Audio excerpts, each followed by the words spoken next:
नमस्कार दोस्तों, अगर आप भी भारत और इंग्लैंड के बीच खेले जा रहे 5 मैचों की टेस्ट सीरीज के चौथे टेस्ट मुकाबले के चौथे दिन का खेल देखने के बाद खुश हैं, तो हमारे इस वीडियो को एक लाइक करना नहीं भूलिएगा।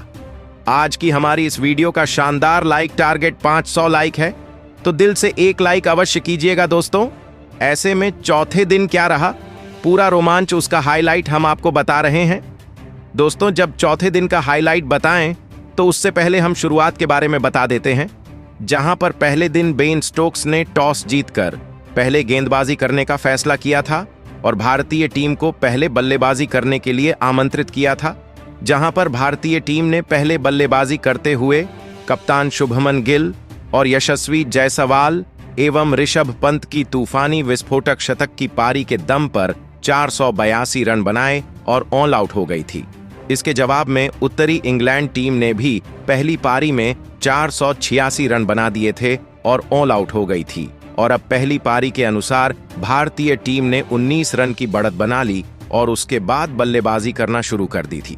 जहां तीसरे दिन का खेल खत्म होने से पहले भारतीय टीम ने अपनी दूसरी पारी में 116 रन 2 विकेट के नुकसान पर स्कोरबोर्ड पर लगा दिए थे, जिसमें केएल राहुल ने भारतीय टीम के लिए सबसे बेहतरीन 55 रनों की पारी खेली, तो वहीं शुभमन गिल भी 27 रन बनाकर क्रीज पर जमे हुए थे। अब भारतीय टीम की इंग्लैंड के ऊपर बढ़त 135 रनों की हो चुकी है। इसके बाद जब चौथे दिन का खेल शुरू हुआ तो चौथे दिन का पहला ओवर और पारी का 25वां ओवर लेकर ब्राइडन कार्स आते हैं, तो अंतिम गेंद पर वह भारतीय टीम को तगड़ा झटका देते हैं और शुभमन गिल को क्लीन बोल्ड आउट करके 27 रन के स्कोर पर पवेलियन वापस भेज देते हैं। कप्तान का यह विकेट भारतीय टीम की गलत समय पर गया था, क्योंकि दिन की शुरुआत खराब हुई थी। इसके बाद लोकेश राहुल का साथ देने के लिए ऋषभ पंत आते हैं और आते हुए अगले ओवर में क्रिस वॉक्स को टारगेट करते हैं और चौथी गेंद पर एक शानदार बाहरी किनारा लेकर गेंद फील्डर के ऊपर से चौके के लिए चली जाती है।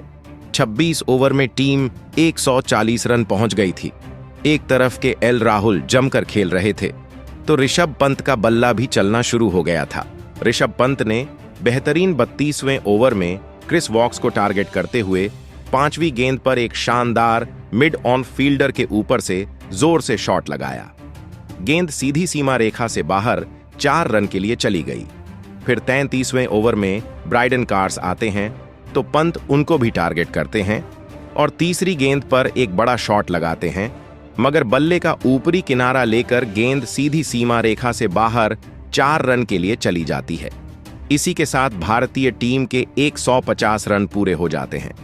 दोस्तों, ऋषभ पंत जिस तरीके से बल्लेबाजी कर रहे थे, वह कहीं ना कहीं भारतीय टीम का आत्मविश्वास बढ़ा रही थी और गेंदबाज बैकफुट पर नजर आने लगे थे। दूसरी तरफ से जब 38वां ओवर लेकर जोश टंग आते हैं, तो लोकेश राहुल उनको एक शानदार प्लेसमेंट करके चौथी गेंद पर थर्ड मैन की तरफ से गाइड करके चौका लगा देते हैं। 38 ओवर में भारतीय टीम ने 3 विकेट खोकर 150 रन पूरे कर लिए थे। दोस्तों, अब बेन स्टोक्स पर बड़ा दबाव आ चुका था, क्योंकि भारतीय टीम की यह जोड़ी जमती जा रही थी और बेहतरीन गेंदबाजों के सामने अच्छे शॉट खेल रही थी। जब 41वां ओवर लेकर खुद कप्तान बेन स्टोक्स आते हैं, तो ऋषभ पंत टारगेट करते हैं और 5वीं गेंद पर डिफेंड करना चाह रहे थे। बाहरी किनारा लेकर बाउंड्री से बाहर चली गई और इसके साथ ही ऋषभ पंत भी अपनी तूफानी पारी खेलकर अर्धशतक की तरफ बढ़ रहे थे। दूसरी तरफ लोकेश राहुल एक बेहतरीन शतकीय पारी खेलने के लिए आगे बढ़ने लगे थे। इन दोनों की बल्लेबाजी देखकर स्वयं बेन स्टोक्स भी परेशान हो गए थे। पारी का जब 45वें ओवर लेकर कप्तान बेन स्टोक्स आते हैं, तो लोकेश राहुल पहली गेंद पर एक शानदार मिड ऑफ फील्डर के बीच से ड्राइव लगाते हैं और 50 रनों की इन दोनों के बीच में साझेदारी पूरी हो जाती है और शानदार भारतीय टीम भी अपने 170 रन से ज्यादा की बढ़त बना लेती है। देखते ही देखते इन दोनों की साझेदारी कहीं ना कहीं अब इंग्लैंड पर हावी होती जा रही थी और दिन का इसके बाद लंच का समय हो जाता है और भारतीय टीम ने 48 ओवर की समाप्ति पर 174 रन 3 विकेट के नुकसान पर बना लिए थे। और इसके बाद जब लंच के बाद खेल शुरू होता है, तो ऋषभ पंत और लोकेश राहुल अपनी टीम को आगे बढ़ाना चालू करते हैं।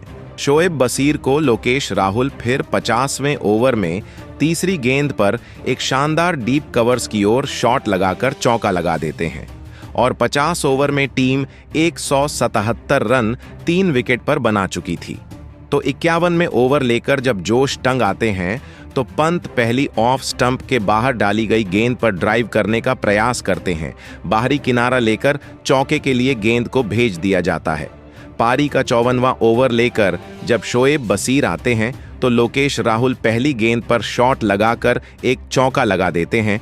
तो फिर 55वें ओवर में जोश टंग को ऋषभ पंत टारगेट करते हुए पहली गेंद पर थर्ड मैन की ओर गाइड करके गैप में सीधी सीमा रेखा से बाहर गेंद को भेज देते हैं और इसी के साथ भारतीय टीम के 200 रन भी पूरे हो गए। अब ऋषभ पंत 45 रन पर पहुंच गए थे। दूसरी तरफ लोकेश राहुल धीरे धीरे अपने शतक की तरफ बढ़ते जा रहे थे। तो फिर 57वें ओवर लेकर जोश टंग आते हैं तो ऋषभ पंत तीसरी गेंद पर एक शानदार ऑफ स्टंप के बाहर डाली गई गेंद को डिफेंड करना चाह रहे थे। बाहरी किनारे लेकर गेंद सीधे थर्ड मैन से बाहर चौके के लिए चली जाती है और फिर इसी ओवर की अगली गेंद 9 हो जाती है, जिसके कारण ऋषभ पंत 3 रन ले लेते हैं और फिर उनका अर्धशतक भी पूरा हो जाता है। ऋषभ पंत का यह अर्धशतक एक ऐसे वक्त पर आया था जब भारतीय टीम को बहुत ज्यादा जरूरत थी, पर चौथी गेंद पर Rishabh Pant back to back अगला एक कड़क शॉट खेलते हैं और जगह बनाकर पॉइंट्स की ओर शॉट खेलकर चौका लगा देते हैं। इस ओवर में 12 रन के साथ ही टीम 3 विकेट खोकर 52 ओवर में 212 रन बना चुकी थी। अब ऋषभ पंत यहां से और ज्यादा खूंखार हो जाते हैं और जब 58वां ओवर लेकर शोएब बशीर आते हैं तो पंत उनको टारगेट करते हुए दूसरी गेंद पर पूरी ताकत से मिड ऑन फील्डर के ऊपर से स्लॉग स्वीप लगा देते हैं और एक आक्रमण करके गगनचुंबी 6 लगा देते हैं। तो फिर इसी ओवर की चौथी गेंद पर ऋषभ पंत ऊपर डाली गई गेंद को मिड विकेट की ओर से हवा में शॉट खेलते हैं और गगनचुंबी 6 हासिल करते हैं और टीम ने 58 ओवर में 224 रन 3 विकेट खोकर बना लिए थे। अब यहां से ऋषभ पंत की बल्लेबाजी पूरी तरीके से हावी नजर आ रही थी। 59वें ओवर लेकर जब ब्राइटन कार्स आते तो पंत उनको पहली गेंद पर शानदार पुल शॉट लगाकर एक चौका लगा देते हैं और इसके साथ ही टीम आगे तूफान मचाना चालू कर चुकी थी। दूसरी तरफ अपने शतक के करीब पहुंच चुके लोकेश राहुल का बल्ला भी रुकने का नाम नहीं ले रहा था। पारी में जब 57 ओवर लेकर शोएब बशीर आते हैं तो लोकेश राहुल की पहली गेंद पर शानदार एक बाउंड्री लगा देते हैं और इंतजार करके गैप में चौके के लिए गेंद को भेज देते हैं। अब 61वां ओवर लेकर जब ब्राइटन कार्स आते तो लोकेश राहुल पहले ही हल्के हाथों से शॉट खेलते हैं। 5वीं गेंद पर थर्ड मैन की तरफ एक चौका लगा देते हैं और इस मुकाबले में अपना शतक पूरा करते हैं और जश्न मनाते हैं।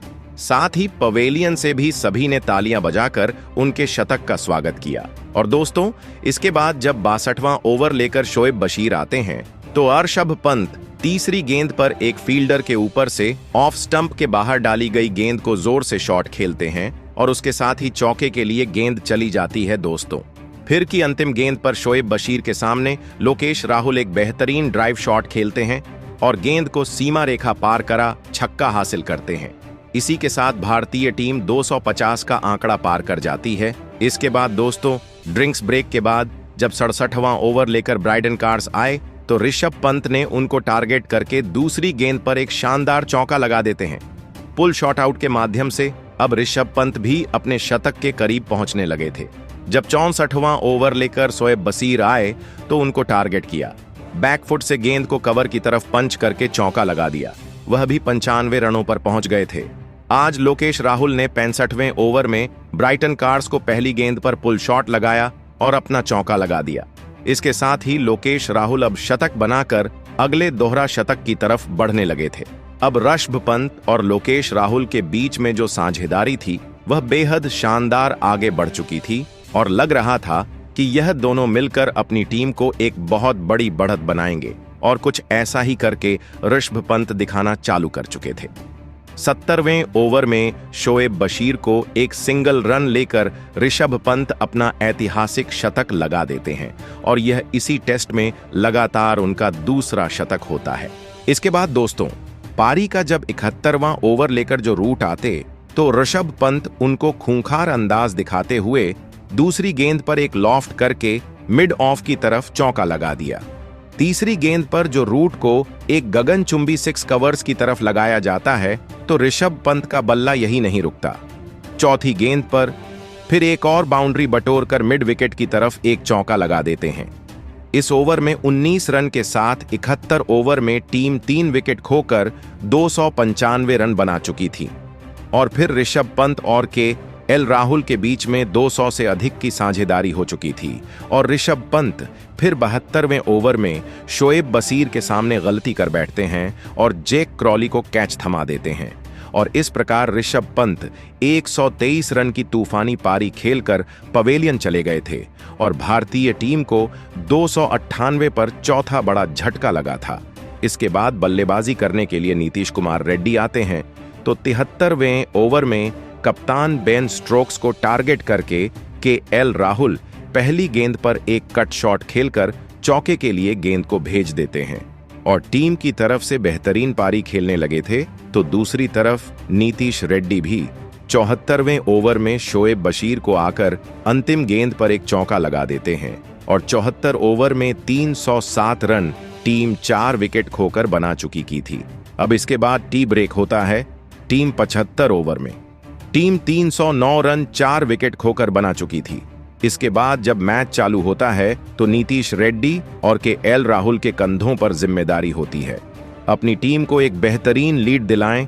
पारी के 79 ओवर में बेन स्टोक्स आते हैं तो लोकेश राहुल को टारगेट करते हुए पहली गेंद पर एक फाइन लेग की बाउंड्री की तरफ चौका लगा देते हैं।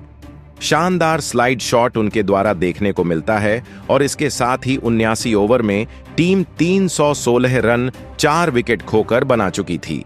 एक तरफ लोकेश राहुल जिस तरीके से बल्लेबाजी करके दिखा रहे थे न वह बेन स्टोक्स की परेशानियां बढ़ा रहा था और भारतीय टीम एक बेहतरीन लीड बनती जा रही थी। 80 ओवर में जब शोएब बशीर आते तो लोकेश राहुल बैकफुट से जाकर पहली गेंद स्पिनर की तरह चौका लगाते हैं और दोस्तों, लोकेश राहुल और नीतीश रेड्डी के बीच में बेहतरीन साझेदारी पनपना शुरू कर चुकी थी। 81वें ओवर में ब्राइडन कार्स को नीतीश रेड्डी शानदार ड्राइव लगाकर तीसरी गेंद पर एक चौका लगा देते हैं तो अब नीतीश रेड्डी कार्स को दूसरी गेंद पर गली फील्डर के ऊपर से हवा में लॉफ्ट करके एक और चौका लगाया जाता है। आज लग रहा था कि लोकेश और नीतीश रेड्डी मिलकर अपनी टीम को एक बेहतरीन स्कोर तक पहुंचाएंगे और 84 ओवर के अंतिम गेंद पर लोकेश राहुल एक शानदार प्लेसमेंट के द्वारा गेंद को अंतिम समय में थर्ड मैन की तरफ गाइड करके एक शानदार चौका लगा देते हैं। 84 ओवर में टीम 4 विकेट खोकर 341 रन बना लेती है। अब इन दोनों के बीच में एक बेहतरीन साझेदारी 45 रनों की पनप चुकी थी, मगर 85वें ओवर में ब्राइडन कार्स आकर लोकेश राहुल को दूसरी गेंद पर क्लीन बोल्ड कर देते हैं। लोकेश राहुल 146 रन की एक शानदार शतकीय और सदी हुई पारी खेलकर आउट हो जाते हैं।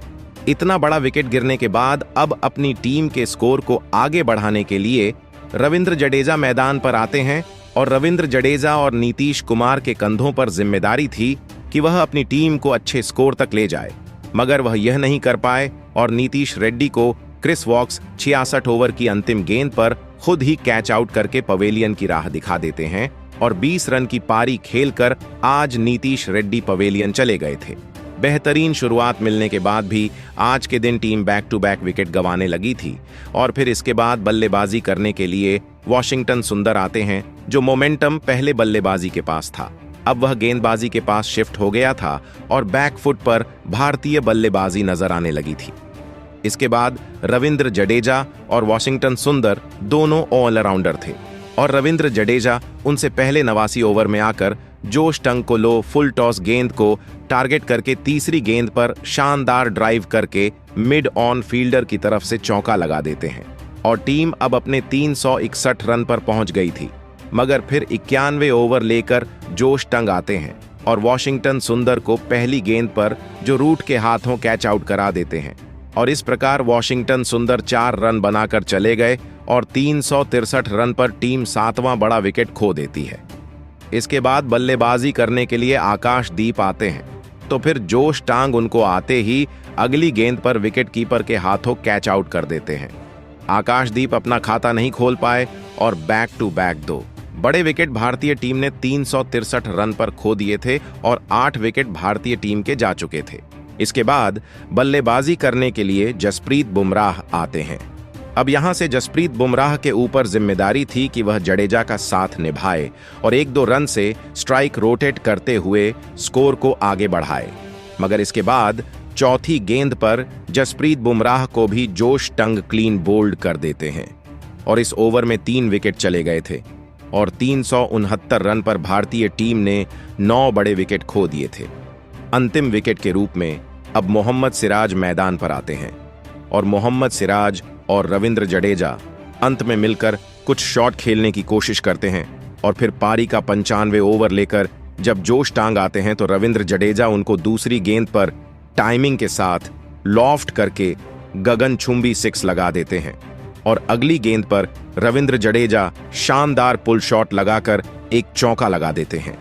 इस ओवर में 11 रन के साथ टीम 383 रन बना चुकी थी और फिर पारी का 96 ओवर लेकर शोएब बशीर आते तो मोहम्मद सिराज को वह जोश टंग के हाथों कैच आउट करा देते हैं और आज भारतीय टीम को ऑल आउट कर देते हैं, जहां पर रविंद्र जडेजा ने नाबाद 32 रन बनाए थे और 96 ओवर में भारतीय टीम ने सभी विकेट खोकर 386 रन बनाए थे और अब भारतीय टीम ने 405 रन की एक विशाल लीड बना ली है।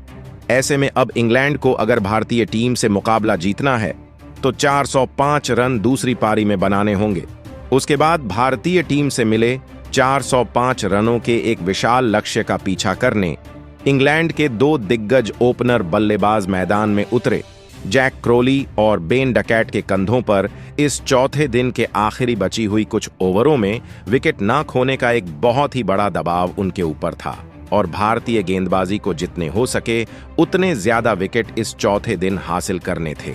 लेकिन इंग्लैंड की इस ओपनिंग जोड़ी ने शुरुआत में भारतीय गेंदबाजी का डटकर सामना किया और एक भी गलती भारतीय टीम की इस खतरनाक गेंदबाजी के सामने इंग्लैंड की इस ओपनिंग जोड़ी ने नहीं करी। जैक क्रोली, जो पहले इनिंग में ज्यादा कोई बड़ी पारी नहीं खेल पाए थे, वह इस मुकाबले में शानदार बल्लेबाजी कर रहे थे। गेंदबाजी पर आए मोहम्मद सिराज के एक ही ओवर में जैक क्रोली ने 2 लगातार चौके मोहम्मद सिराज को लगा दिए थे और इस चौथे दिन के अंत में इंग्लैंड की इस ओपनिंग जोड़ी ने भारतीय टीम को एक भी विकेट लेने नहीं दिया और स्कोर बोर्ड पर 24 रन लगा दिए। अब इस टेस्ट मुकाबले के अंतिम और निर्णायक दिन इंग्लैंड की टीम को 381 रन इस मुकाबले को जीतने के लिए बनाने हैं, तो वहीं भारतीय टीम को अभी भी इंग्लैंड के 10 विकेट इस मुकाबले को जीतने के लिए हासिल करना होगा। लेकिन दोस्तों, इस चौथे दिन भारतीय टीम के 2 विस्फोटक बल्लेबाजों ने फिर से एक बड़ा इतिहास अपने नाम किया और लगातार 2 पारियों में 2 लगातार शतक लगाकर सभी को हैरान कर दिया।